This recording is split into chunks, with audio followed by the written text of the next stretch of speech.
Now on the roster, if you look at the staff, there's another Belichick there. What is Steve Belichick like? Is he going to be the next Bill Belichick? Do you think he's going to be a coach that is up there in the upper echelon of coaches as well? Is he a stud already, I'd assume? You know, Steve does a great job in learning from his dad and learning from his grandfather. You know, you can see the work ethics he puts in. But can I tell the future? I can't tell the future what he's going to do. If he's going to be the next Bill Belichick, if nobody's going to be Bill Belichick, he's going to be the next Steve Belichick, and his success is going to be determined on what he chooses to do farther along down the line. Is that if he chooses to continue to go into be a head coach, or does he want to stay trying to be a coordinator, try to be going to the personnel department? It all depends on what his life decisions are, but I believe he's going to be a good coach. We saw that last year. The defensive unit had a real good success out there playing, and we had a good camaraderie. It wasn't individuals. It wasn't like, oh, we'll point fingers at the coach and point fingers at the players. It was more like, hey, we understand each other. We're having a good thing going, and we're going to take the ups and downs as it is, and we're going to continue to go. And, you know, Steve has the same state of mind. He listens to his players, and he understands what's going on, and he's willing to adjust to anything that he hears on the field from our feedback. Okay, so how much do Bill and who puts together the game plan? Is it kind of a community group up there, or do you not know until you're just told basically on Wednesday's team meeting what the plan is? Oh, you know, the coaches, you know how that goes. Coaches have their meetings. They stay in there until 11, 12 o'clock at night, but they put their game plan together, and when we come in, we go over it. You know, we go over there, we go to practice, and we have to adjust. We adjust, but that's the best thing to know. You could adjust. We have to get to a radio break right now. We'll continue on YouTube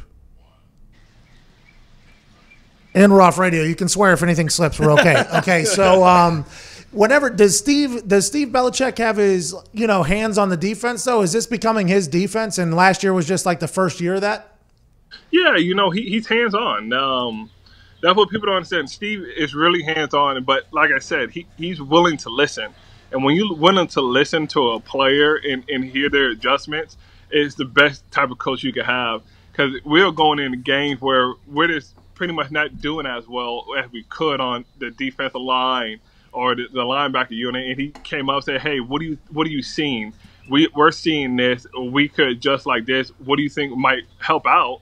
And we have our little feedback, and he'll take that, and he'll be like, hey, I took that feedback, and we put it in the next quarter, and we started doing success, and we're like, hey, we're going to move away from that. What do you guys think? And that process is great, you know. Listen to if you could go to your safety and listen to them and ask, hey, what coverage do you think is going to work? Because we're thinking about doing this, and you can have that feedback, and like, well, when we see this wide receiver line up over here, he's doing this to me and doing that to him. That's kind of messing that coverage up. If we could switch it to here, we can maintain it, and I will help him out and adjust down, and I will disguise. And the coach willing to take that information and continue to call the game. It's amazing. Is that because he's young, you think? Normally the old guys are kind of stuck in their ways, or do you think it's because he just kind of is more understanding? What do you think that is? Why do you think that is? I think because, he comes from a great legacy of coaches, and understanding the game a little bit more. Like Bill does the same thing. Like everybody thinks Bill's stuck in his way. He takes feedback, he understands it, and he tries to adjust it. And you can see it in Steve doing the same thing. I'm going to adjust what's going on and let me hear what's going on. Because, like I said, you have to make adjustments. You could coach a perfect game. The players might not play that perfect game.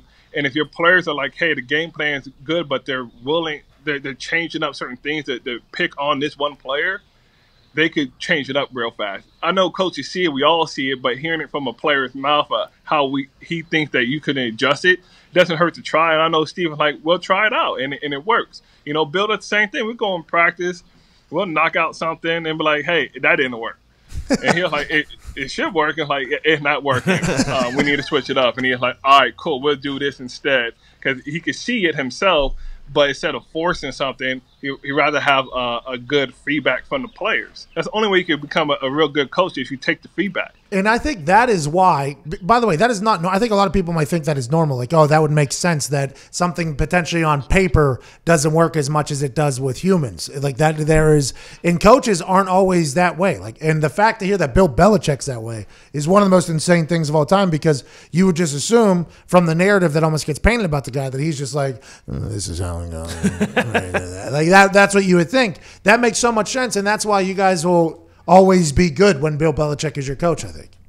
You know, like I said, and the best thing about having Bill, Steve, and the coaching staff all together, and when they go ahead and talk and try to build this game plan, they're building it together. It's not just, hey, this is what we're going to do. I don't care if we have the players or not. No, they're willing enough, like, well, this player is good at this, where we have another person next to him that could help him out if that player is struggling in one area, and they just build this defense around. And if you look at the Patriots defense, look at the Patriots offense, you can't say it stays the same the whole year. There's always the adjustments. There's 4 quarters of football, and we play 4 quarters, and every 4 quarters don't ever be the same. When you're playing in a game, you're like, hey, the first quarter ain't the second quarter. We got halftime, third, fourth.